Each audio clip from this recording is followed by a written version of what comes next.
na Band News FM. 9h42. Murilo Rocha, bom dia para você. Bom dia, Sinine. Bom dia, Luciana. Bom dia, ouvintes da Band News. Nesta terça-feira aí, pós-feriado, né? Um feriado emendado aí de 4 dias. Vou agradecer aqui ao ouvinte Moura, né? Nos presenteou com chocolate. Delicioso, viu, Moura? Obrigado aí pela lembrança. Pessoal, é inevitável, né? A morte do Papa Francisco ontem ganhou as manchetes do mundo inteiro. Quem acompanhou aqui nosso jornal da Band News viu que nós dedicamos praticamente nossa programação ontem inteira ao longo do dia, na cobertura aí da morte, repercussão da morte do Papa Francisco. E é interessante, né? No momento, fiquei refletindo isso, no momento que a Igreja Católica enfrenta problemas, né? No mundo afora, inclusive no Brasil, como a debandada, perda de espaço para outras religiões, mas o Papa Francisco parece que estava acima da própria Igreja Católica nesse momento, como um líder mesmo, né? Um líder político, um líder espiritual, enfim. Uma pessoa aí que inspirou muita gente com essa mensagem que ele trazia de paz, de simplicidade, de humildade, de aceitação, de empatia, né? E sem fugir das pautas delicadas, né? Ele sempre colocava o dedo nas feridas, seja no conflito entre Israel e Palestina, guerras pelo mundo afora, questão da fome, enfim, o preconceito contra as minorias, sempre estavam na pauta aí, nos discursos do Papa Francisco. Então, acho, né, por isso, entre outras razões, essa comoção mundial, para muito além do mundo, do universo católico, né, essa comoção pela passagem aí, pela morte, pelo falecimento do Papa Francisco, né, nosso vizinho aqui argentino, e os argentinos lamentaram muito, né, que ele não esteve na Argentina desde o início do seu papado, justamente por essa questão política, né, em momento nenhum ele quis estar na Argentina para não favorecer um ou outro lado político, um país que enfrenta também uma radicalização da política há algum tempo. Então o Papa evitou essa visita lá durante o seu papado, mas era muito próximo, né, estava sempre falando aqui dos temas da América Latina, de uma relação próxima com o Brasil. Então, acho que o primeiro comentário é isso.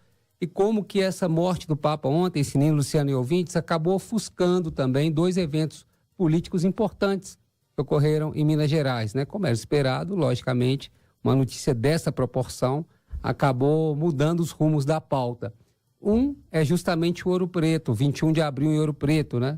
Quando celebrada aí a questão do Tiradentes e Inconfidência Mineiras, tradicionalmente essa entrega da medalha da Inconfidência, a personalidades do meio político, artístico, cultural, pessoas que ali o governo de Minas faz uma curadoria, que acham que prestaram serviços relevantes. E ontem a pauta aí era, a ideia do governo de Minas era fazer meio um discurso aí pró-anistia, como a Mariana ressaltou aí na matéria, né? Havia todo um clima para ser usado isso de forma política, eleitoreira, essa questão da anistia, esse tema lá do 8 de janeiro de 2023, para pedir anistia para aquelas pessoas que participaram dos atos golpistas, das depredações. Vamos lembrar, né, gente, o que aquelas pessoas fizeram em Brasília no dia 8 de janeiro de 2023. Claro, podemos aí discutir a participação de cada um, se devem ter penas diferentes, acho que isso é importante e relevante, mas não estava ninguém a passeio ali, né? Eles foram ali dentro de mesmo que seja um efeito manada, com o intuito de provocar caos, de provocar tumulto, de depredar, de tentar criar um clima para que se realizasse um golpe de Estado no país. Isso não pode ser descartado, e muito me estranha o governo de Minas adotar, né, o governador de Minas, Romeu Zema, tem adotado, muito me estranha não, né, porque está dentro do jogo político e eleitoral, ele está querendo colher frutos eleitorais nessa mudança de postura dele, agora pedindo anistia para essas pessoas. Então, o palco ontem estava todo montado para ser um discurso nessa linha, para ser um evento nessa linha. Mas a morte do Papa Francisco acabou aí ofuscando, né, tomando conta aí da pauta desses eventos. Mesmo assim, o presidente da Câmara dos Deputados, Hugo Mota, foi escolhido como grande homenageado, recebeu o grande colar. E o Zema falou ali que aqui Minas, terra da liberdade, mas o presidente ali da Câmara também saiu bem, falou da questão liberdade, democracia, enfim. Não houve nenhum tipo de constrangimento ou de pressão né, como talvez fosse a ideia do evento, fazer uma pressão ali para o presidente da Câmara pautar esse projeto para votação, né, ele já está em regime de urgência, pautar ali para votação no plenário, mas isso não ocorreu em grande parte por essa comoção em torno da morte do Papa Francisco, né? Então essa questão da anistia acabou ficando em segundo plano ontem no evento lá em Ouro Preto, mas, né, está sendo articulado, a gente está acompanhando as movimentações no Brasil inteiro, especialmente em Brasília, onde estão sendo, né, discutidas a questão de anistia. Volto a falar, o governador de Minas, quando fala em liberdade, anistia, acho que ele tem que dar uma olhada para o quintal dele. Minas Gerais tem uma população carcerária extensa e, segundo dados do Conselho Nacional de Justiça, mais de 50% ou quase 50% dos detentos são presos provisórios, ou seja, não deveriam estar nas penitenciárias, né? Porque não foram condenados ainda. Então, quando ele fala de anistia, ele devia olhar primeiro aqui para o quintal dele, onde há uma população carcerária extensa, a superlotação nos presídios, e parte desses presos, de acordo com a justiça, não deveria estar ali, porque ainda não foram julgados, né? Estão ali presos de forma provisória. Então, acho que esse papo de anistia aí, governador, primeiro olha aqui para o seu quintal, para os problemas reais, e depois vai pensar em 2026, eleição e outras coisas. E outro evento que tivemos ontem, mas também ficou meio escondidinho aí, foi a questão dos 40 anos da morte do Tancredo, em São João del Rei. Foi realizado lá um evento com a presença do neto do Tancredo, o deputado federal, ex-governador de Minas, Aécio Neves.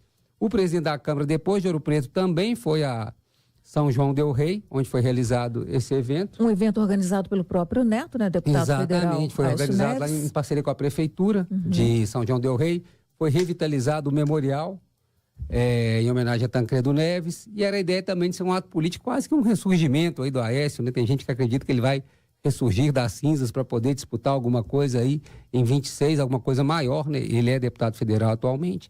Mas também ficou em segundo plano esse evento, apesar que contou, inclusive, com a presença aí do presidente da Câmara. Que quebrou o protocolo, saiu antes do fim da celebração em Ouro Preto para poder estar em Mariana. A São João del Rei. Isso, São João del Rei. Para poder ir inclusive, não acompanhou o discurso do governador Romeu Zema. Exato, olha, detalhes trazidos pela Luciana, né? Que o presidente da Câmara saiu antes de Ouro Preto, então até nem viu o discurso do Romeu Zema e rumou para São João del Rei, onde teve esse evento aí pelos 40 anos da morte do Tancredo, né? Tancredo morreu em 21 de abril de 85.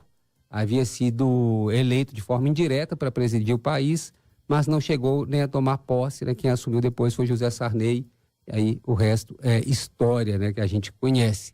Mas o Tancredo ficou também como esse símbolo de luta pela liberdade, era o fim do período da ditadura, lutava-se por um processo de redemocratização, e o Tancredo foi um desses ícones, aí, um desses símbolos do processo, ao lado de Ulisses Guimarães e outras figuras importantes. Então, ontem, essa celebração, e tinha esse viés político, né, com a presença do Aécio ali, uma tentativa ali de criar uma pauta, mas também foi aí ofuscada pela morte do Papa Francisco, que vai continuar repercutindo por muito tempo, né? Agora tem a questão de quem será o novo Papa, qual linha vai seguir esse novo Papa? Vai ser um Papa progressista, como vinha sendo o Papa Francisco, ou vai ser um Papa mais conservador?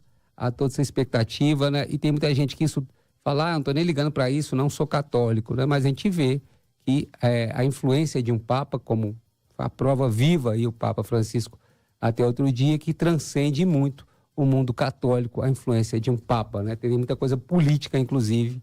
Então, há toda essa expectativa para os próximos dias, esse desenrolar, né? O conclave, a participação aí dos cardeais brasileiros que foram convocados para essa eleição. Eu achei muito interessante o cardeal mineiro, né? Que não vai poder votar, porque já está em mais de 80 anos, mas muito bem-humorado, né?